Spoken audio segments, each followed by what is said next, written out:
was with IG on that day. He's with the DAMWON Gaming roster looking to go 5-0. Longest streak next to Griffin in the LCK right now. DWG Gaming, let's see how they want to approach this. You were talking about the lineups and the fact that Flame and Canyon are not in. To me, the most notable thing is maybe we should combo experience with young players, as Flame can be the experience with Canyon, and Punch actually serves as the experienced player with Number.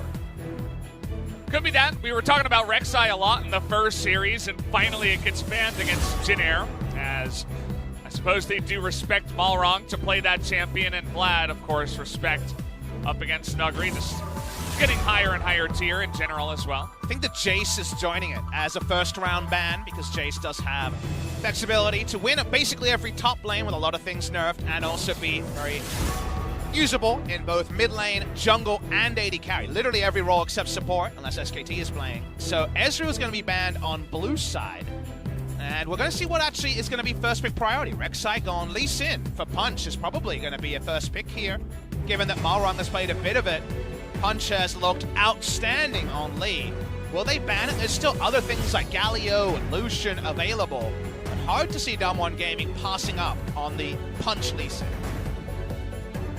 It's definitely something you can look at. There's other high-tier picks like Galio, Zoe, good first picks. But Papa, you're on the money. Lee Sin comes out and Punch puts his fist through and says, no, I want my Lee Sin.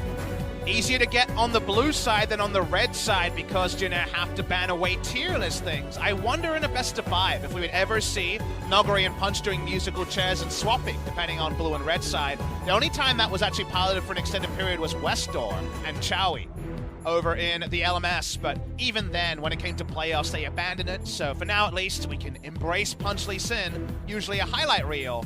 Jinair have their pick of, like you say, a lot of strong stuff. Zoe blind pick is a little bit risky because Showmaker's LeBlanc has popped off. Notice that Showmaker doesn't absorb a LeBlanc ban. And the Sylas gets picked here by Jinair when they only see Lee Sin. Definitely raises some questions, as we were talking about before. You know, where is Sylas? Can be good when you see a lot of ults that you really like to steal. DWG might be able to help him out by giving him a Alistar ult to steal, as Alistar Kai'Sa is going to be going bot lane. Can I pose a question to you? It's more of a let's hope this happens, but it's a question. Yeah, sure. If you were going to play your one-trick Katarina with Conqueror, would this not be the opposition to play it? I mean, if he doesn't after winning game 1, I'd be really surprised, actually. If you 5th pick on the red side as DWG Gaming in game number 2, and Conqueror Cat's actually pretty interesting. It's a pretty good rune choice for her. He blind picked Katarina during Casper Cup, so he's already played it in a pro game, but LCK debut for the Katarina on Showmaker is eluding us for now.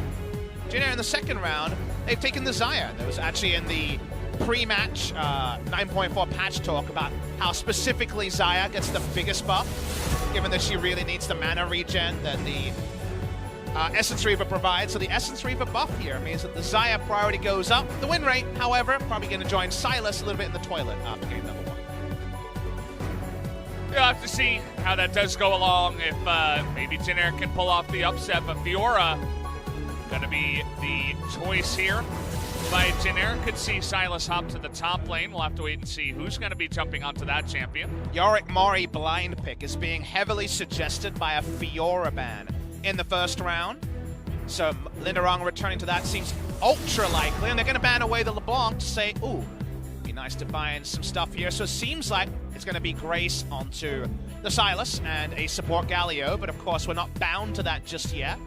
Fiora ban, again, it's just a little bit of a non sequitur. Yes, Nuguri, you want to ban all his carry champions, they've banned 3, but Fiora does seem to mean Yorick is a very likely blind pick, and actually his response, Zoe banned by Showmaker.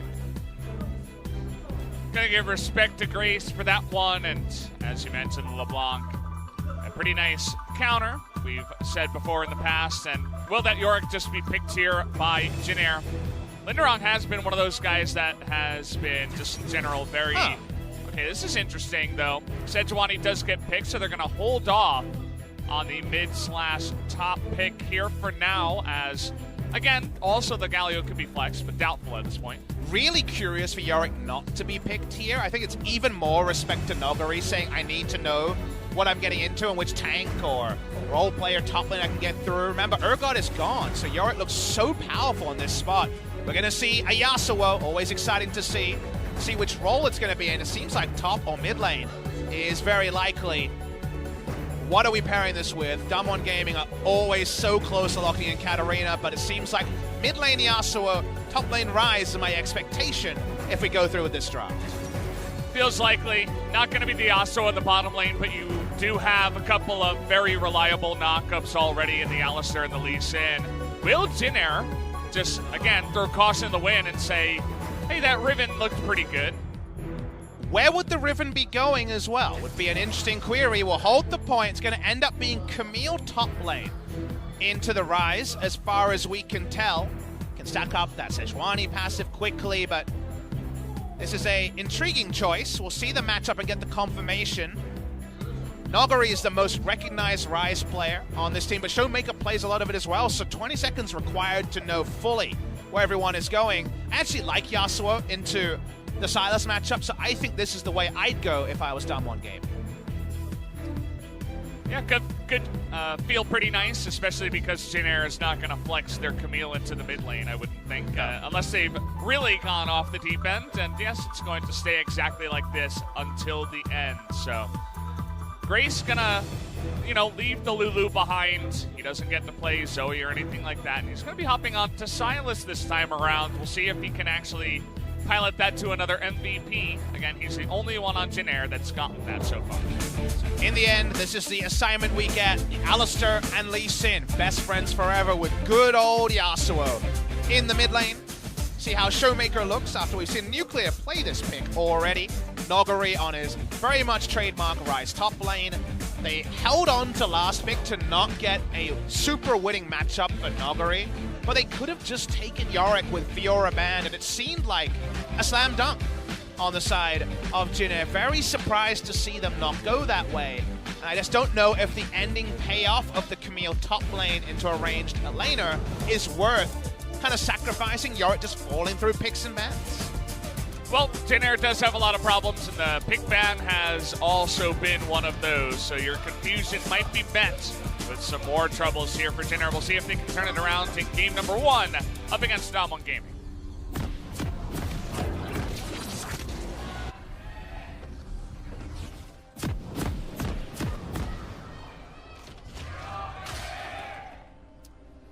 Still have their fans, not giving up just yet. Still, the Jinair fans will come down to the studio. Even at 0-10, they will never give up. What if you gave up on Jinair and they won? Is the question you have to ask as a diehard fan of any sports team or esports team or whatever is, when you're there for the good times and you get to see an unlikely victory, you can give the great "I was here." Because I was here moment I was ever a part of as a caster was a Jinair game. Jinair versus SKT, 94 Minutes to Dream. Yeah. A year ago, and about a year and a month ago now. The Zed versus Zed battle, another famous one. You always want to stand up and be counted. You don't want to be a fair weather fan that's only there when you hear your team is winning and tune in for that Game 5 victory. Like all the new Griffin fans. Well, right? They haven't had a lot to be unhappy about, right? But Jinair fans, especially the Korean fans who've come to the games for this long, for a squad that's never won anything, missing out on a turnaround game would be just a shadow quota experience you'd have today. Yeah, I mean, every once in a while, Twitch chat, I see the fans are out there still cheering, feels bad, man, but maybe this time, you never know. It's always cool to wonder and think, could it be possible? We're taking a look at some Yasuo runes here. Just a lot of sustain alongside plate footwork. This is it's very similar to Kassadin, except he takes some different stuff in the what's that tree called? The yellow tree. Precision tree. The banana tree. Oh, yeah. We've got precision domination going on by Showmaker, but not, interestingly, Conqueror, which of course was a Yasuo rune through and through. I want to talk a bit about the mid lane matchup. I mentioned how I personally like Yasuo into Sylas. Sylas usually a lane bully, right? Especially in a melee versus melee matchup. But if you think about how Sylas works, he likes to brawl a lot, and you're like, crap, these passive procs do so much damage, and you get 4 of them off almost instantly at level 3. But then you're in melee range of a Yasuo, and you're taking in all those extra Qs and all those extra auto attacks, and Yasuo likes to brawl in similar ranges. So Grace has gone a step further and said, how do I get through? Trade's actually being pretty tricky against Yasuo, and the ult still not being that high value for the Sylas in the 1v1, and he's gone Grasp. Usually we see Aftershock for mid lane Sylas, but Grasp is just his way of, in those extended brawl trades, trying to find a little bit more sustain and damage to just not straight up lose the man fights 1v1. That's absolutely the way it is, and just based on Showmaker's runes as well. I'm going to hold that thought as Balron looking for another first blood. Can he get it here? Showmaker running away, and Grace has given up. So they're not going to continue on the chase, as they don't really know what's on the other side of that brush. Every part of that was good, though. That's the time to come mid lane. The lane is frozen under turret, which is where there's a lot of threat onto the Yasuo, but Malrung sees the cleanse and decides not to go in. A Q flash there would not have led to a kill. At best, he gets cleanse and flash from the enemy Yasuo. I just like everything about that play. The fact that it didn't lead to a kill. Again, it was a proactive moment, but this is a defensive moment. Okay, nice job by Linderong. Holds on to that one and is able to dodge it there. But Malrung takes the time with the Lee Sin spotted top side to take down his Raptor camp. It won't be contested away, so for a team that I had some really harsh words for when I got to cast them last week, and I heard not many positives said about them in their following loss to Gen G. When it comes to Jin Air, we need to look for small victories because they aren't going to be finding too many big victories. And for now, at least, I like the ingenuity and the pathing, even if it hasn't yielded even a summoner spell for 5 minutes. The little things, you got to start somewhere and build it into something big. It's not like they're just all of a sudden one player's going to, make the godlike play and then they just win game one. It's League of Legends, not really that game most of the time, as I'm always looking to Malrong in the early game, and so far he actually moves past where the ward just died. There is a control ward here, but again, if you're going to gank one lane, it would be Nuggery, as he is always getting really aggressive in this lane. Let's see if they can put this on, as Nuggery is going to early flash, but here comes the hookshot flash. Do they have the damage is the question. Oh, they get it! Sweeper comes in, and Linderong able to pick up first blood this time around. And importantly, they take down Rise, who gave up going for a potential tier here to get that control. We're not sure about exact gold values, but it would have been about 50 to 75 gold between the two choices. It's a suspicious buy, so you would have guessed there was a control ward in the buy, but it doesn't matter. They were able to skip over it, get the kill, and DWG Gaming, they'll be able to respond with an Ocean Drake. Not high value around the Yasuo, but definitely with Rise and Kaisa, a big early pick. Especially because it is so early, going to be taken at 5 minutes 30. Very early on in this game. Malrong sticks around, helps push the wave. And we're going to take another look at how this comes down. I really like how this is put together, because notice Malrong just keeps walking. He never slows down, he walks straight through what we know is a control warded brush. Because at the end of the day, it doesn't matter whether it was or it wasn't, just looking at the buy. You could guess a control ward, you had to be assertive, and they do the damage just in time to pick up the kill, so that's the sort of early game victory we've been looking for from Jin Air. Nicely played. Sure, they, on the edge of, he got actually Rune Prison, Linderong the sweeper just barely scratches him on the backside to pick up that kill as well. So there was a chance with the phase rush from Nuggery that he could try to get away from that one, but they just barely make it happen, so props to them.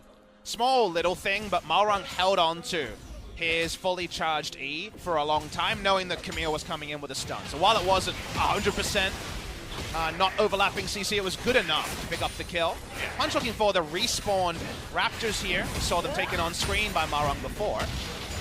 Oh, gets the steal too with the smite. Malrong had his, but not as quick on the trigger. As we do have the red buff just spawning now, and Punch really trying to make a case here. Yasuo going to take longer to walk over, and no knock-up synergy for Punch yet. He's level 5.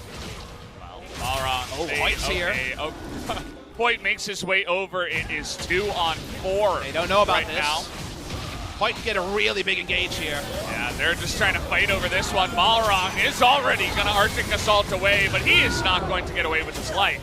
As Hoyt being there makes all the difference to pick up the second follow-up kill. And again, this is DWG Gaming getting an equalizing kill, and you see the different levels the team are playing on.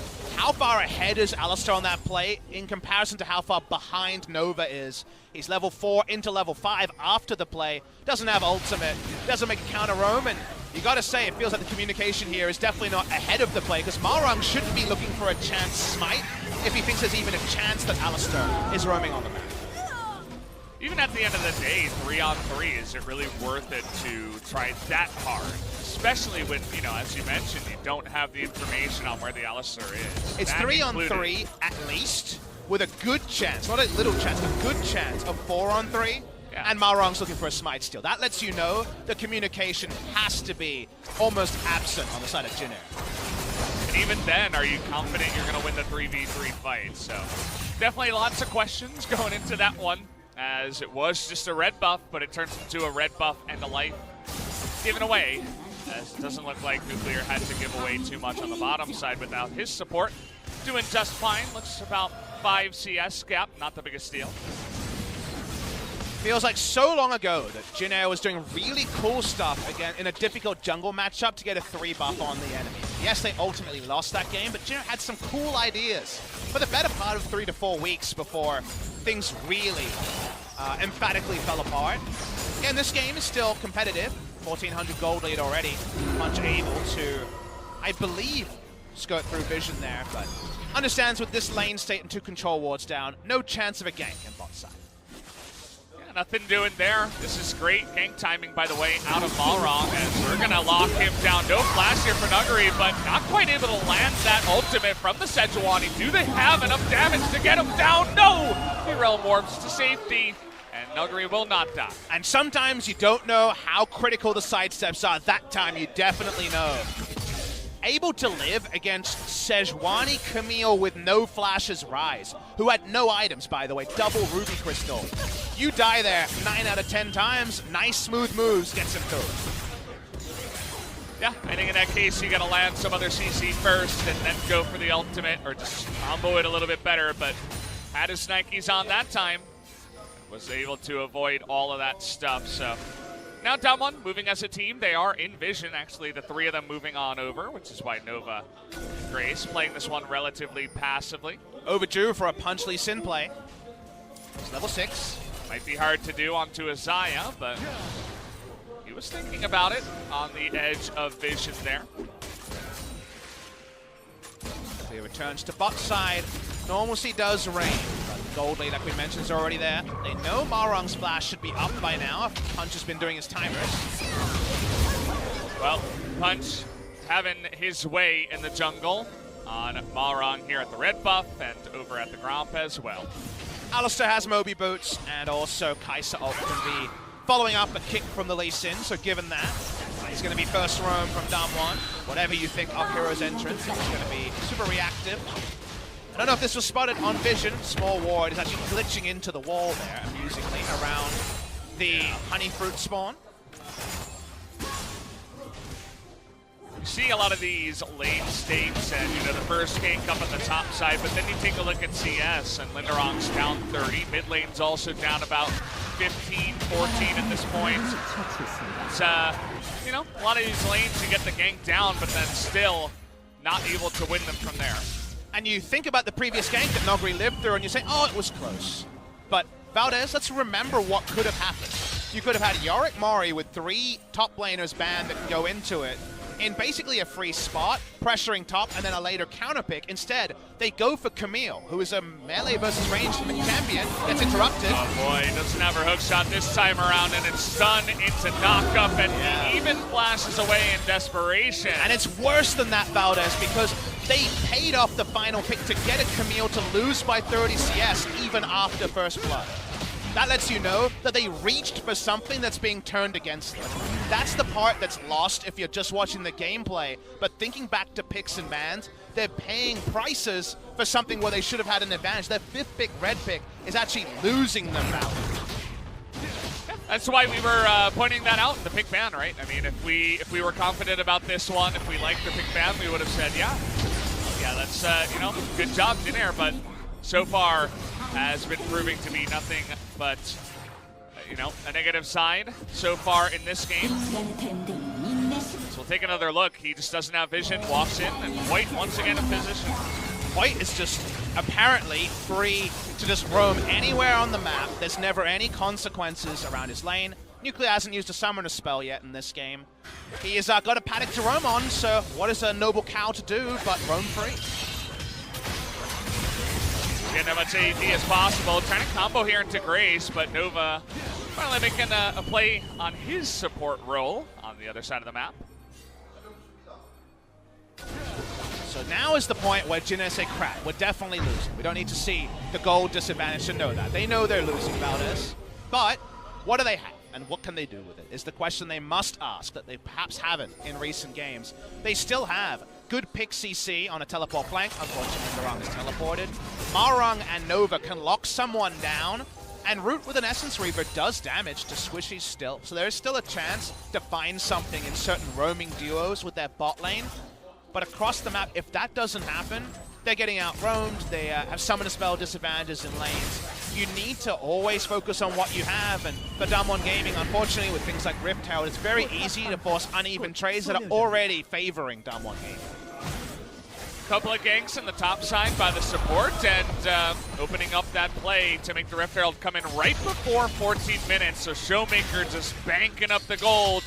He's going to get a new bank account. His first one can't even hold the amount of gold he's got now, as he is pretty fed in this game. We know what he got in his red envelope, so it's 320 gold for already a 1,300 gold lane, a pretty non-interactive mid lane. Grace is probably looking over his side, being envious at the gold that's being, I guess, funneled into is the right way to explain it. They just have the Rift Herald. It's a gold Rift Herald to just increase that advantage. Valkyrie topside had the Nikes last time. He's got a friend this time.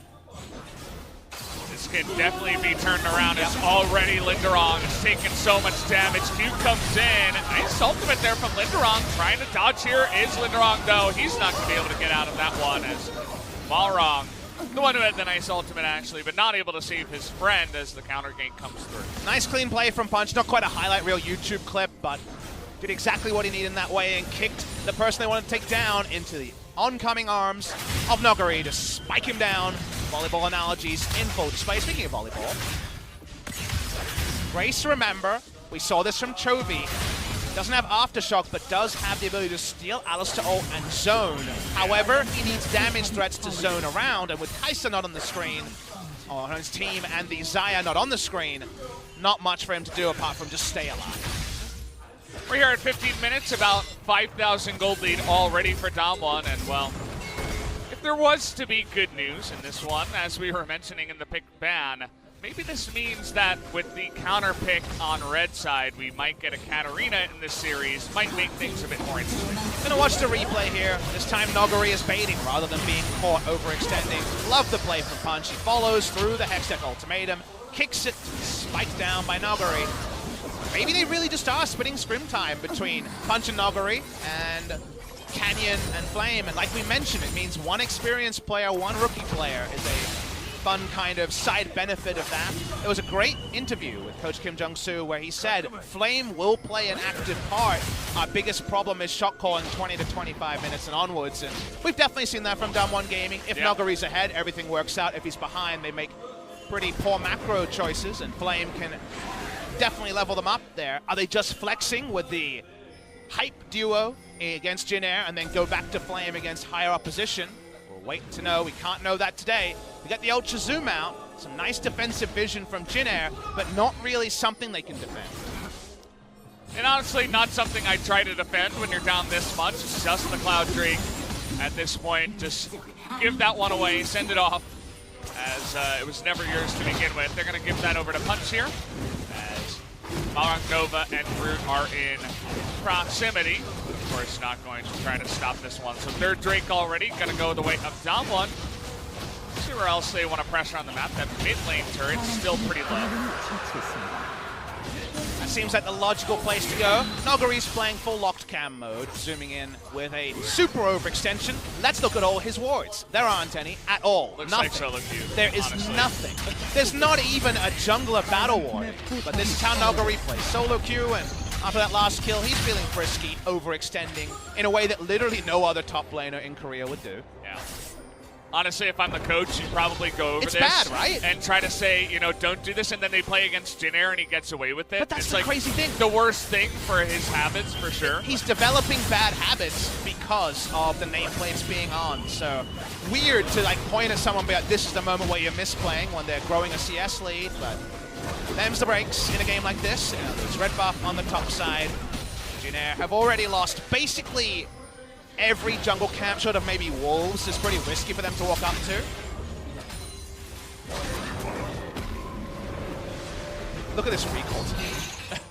He full channels recall So close. that close to that brush.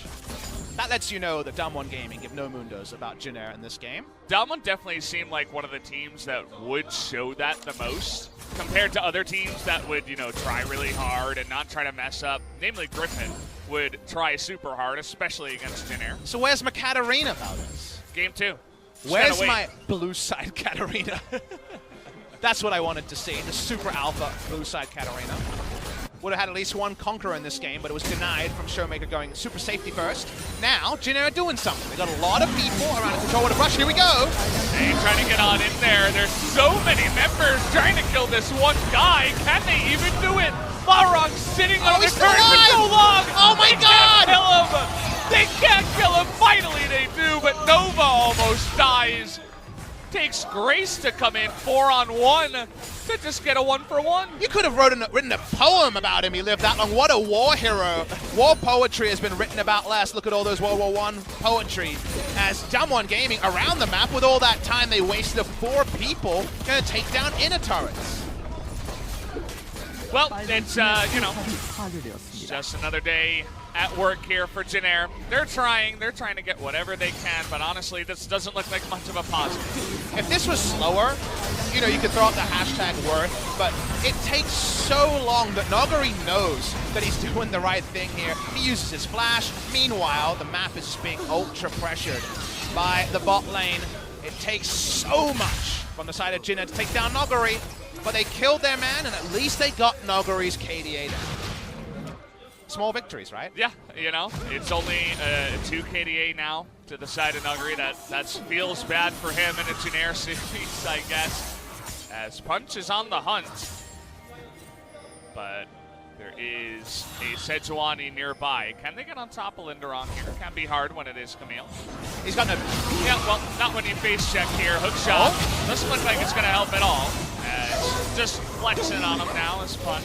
End up trading summoners there, but it does really pressure for someone like Root. However, Root doesn't want to go down here. Will be able to walk away. The gold lead's got to silly territory at this point. It's already over 7,500.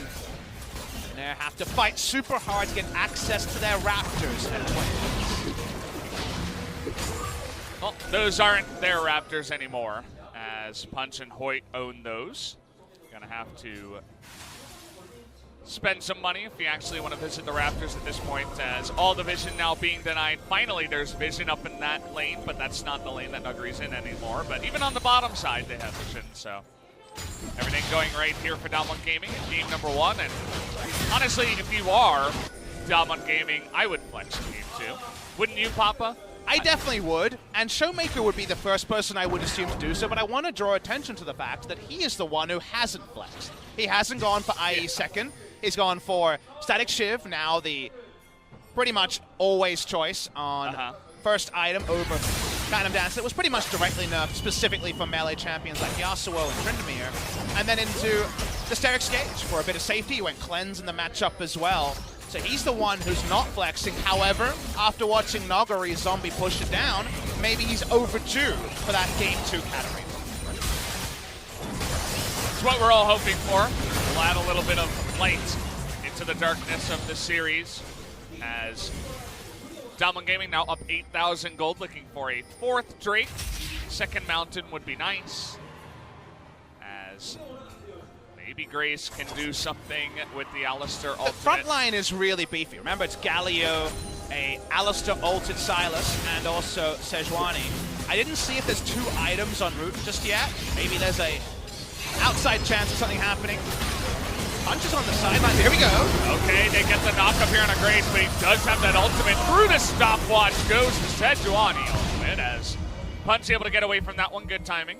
Definitely feel good about getting Camille and Galio ult in exchange for the stasis, given that GA is a very common pickup for the Lee Sin. Sejuani too. Yeah, Pretty much everything is burned on the side of Jin as they found one chance, one opportunity to give it everything they had, but wasn't enough. Had the 2 items on the Xayah. They hoped, they prayed, but it will not pay off. in this regard. DWG Gaming, they have a lot of Baron damage. They're rotating over. They actually skip over the vision unless the Realm Warp was sighted. I don't think it was. They're going to get this one almost instantly.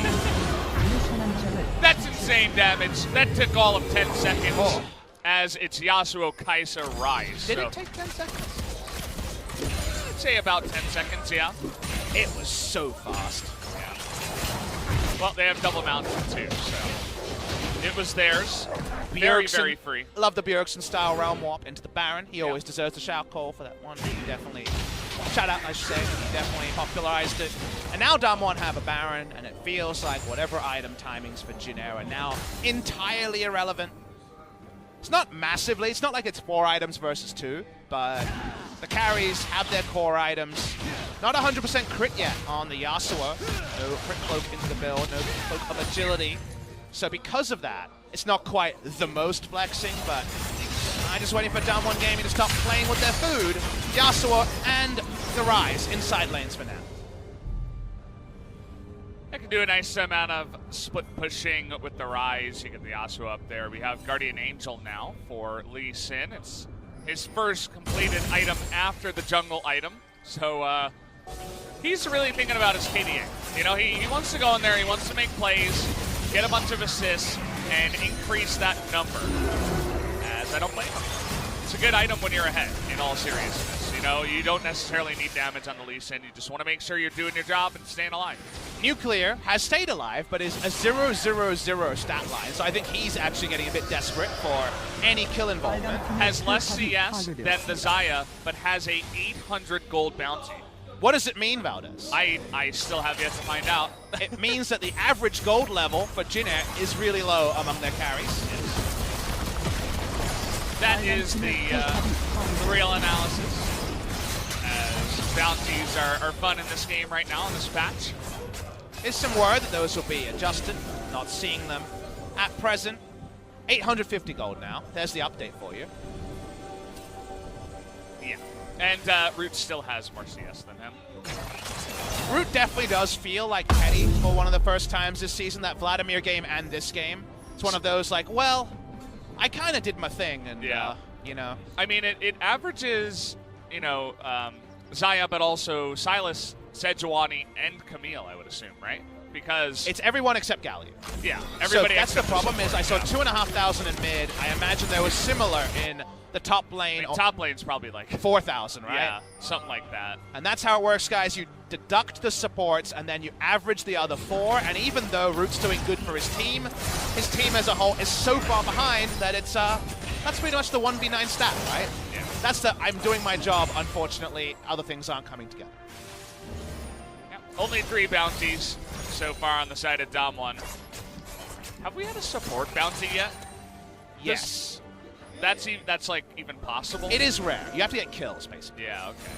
That makes sense. Suppose that wouldn't happen through CS. As Baron, last kind of breath here of the Baron as Linderon takes a bunch of damage. Trying to push 2 lanes now. The 4-1 in effect. As we do go, and Jin once again just looking for an opportunity to go, but you can see all their health bars don't exist right now, so gonna take it very slow. As it goes Linderon, I said slow, but they're looking for Nuggery here. Can they actually kill the Rise? Nope. The answer is going to be no. As big knock up there into the Yasuo ultimate. Close the book, guys, as DWG are looking to write the last chapter of game number 1 here. Nuclear ends up taking a bunch of damage on the backside, so maybe they can't end it right now, but they will get 2 inhibitors. At least on the backside of this one, as DWG continue their domination. And it seems like Jin can't even find a single turret. They didn't find one in that series. 2 series ago, they found 1 each game in their series against Gen G. Pushing up now. DWG Gaming, they want to close it out. Cannon has like no health, and he's TPing on it. They really want to end this game. They're going to go home at this point. They're not going to back off. They're not going to play it safe. They know they're very far ahead. Push continues coming on in. Nova and Grace, Balrog, all these tanks trying to keep them alive, but down goes the Sylas. And wow, Nuggery's doing a lot of damage on the backside. Looking for one more kill. They want to boost their KDA as much as possible. But Linderong gonna help them out with that one as Tanaka comes in. Yasuo actually dies. And nearly does Nuguri as well, as the Nexus will be going down here for game number 1 right now. No jump scares in the close there. It was tricky they didn't have the minions or the Baron buff, but it doesn't matter when you're 10,000 plus gold ahead.